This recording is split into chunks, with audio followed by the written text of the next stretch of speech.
ICSE 10ാം class പരീക്ഷാഫലം പ്രസിദ്ധീകരിച്ചു. ഫലം വിവിധ വെബ്സൈറ്റുകളിൽ ലഭ്യമാണ്. CISE.org, result.casc.org വെബ്സൈറ്റുകളിൽ ഫലം ലഭ്യമാകും. ഡിജി ലോക്കർ പോർട്ടലിലും ഫലം ലഭ്യമാകാനുള്ള ലിങ്കുകളുണ്ട്. പരീക്ഷാ നടത്തിപ്പുകാരായ council for the Indian school certificate എക്സാമിനേഴ്സാണ് ഫലം പ്രസിദ്ധീകരിച്ചത്. 4 ലക്ഷത്തിൽ പരം വിദ്യാർത്ഥികളാണ് പരീക്ഷ എഴുതിയത്. QR കോഡുകൾ രേഖപ്പെടുത്തിയ മാർക്ക് ലിസ്റ്റുകളാണ് ഇത്തവണ CISE നൽകുന്നത്. ICSE ഫലത്തിനൊപ്പം CISE പരീക്ഷാഫലവും പുറത്തുവന്നു. ആകെ വിജയം 99.13%. ഇതിൽ പെൺകുട്ടികൾ 99.48%, ആൺകുട്ടികൾ 98.81% വിജയം കൈവരിച്ചു. ICSE പരീക്ഷയിൽ ആകെ വിജയ ശതമാനം 99.18%. പെൺകുട്ടികൾ 99.46%, ആൺകുട്ടികൾ 98.93% വിജയിച്ചു.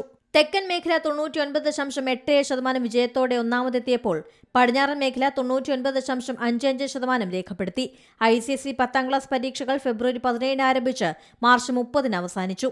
ISE 12ാം ക്ലാസ് പരീക്ഷകൾ ഫെബ്രുവരി 12 ആരംഭിച്ച് ഏപ്രിൽ 6 അവസാനിച്ചത്. ഏകദേശം 2.6 ലക്ഷം വിദ്യാർത്ഥികൾ 10ാം ക്ലാസ് പരീക്ഷയ്ക്കും 1.5 ലക്ഷത്തോളം വിദ്യാർത്ഥികൾ 12ാം ക്ലാസ് പരീക്ഷയ്ക്കും ഹാജരായി.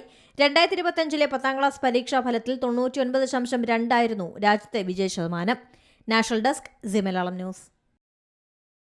ഏറ്റവും പുതിയ വാർത്തകളും വിശേഷങ്ങളും വിരൽത്തുമ്പിലറിയാൻ സി മലയാളം ന്യൂസ് എല്ലാ ഡിജിറ്റൽ പ്ലാറ്റ്ഫോമുകളിലും ലഭ്യം.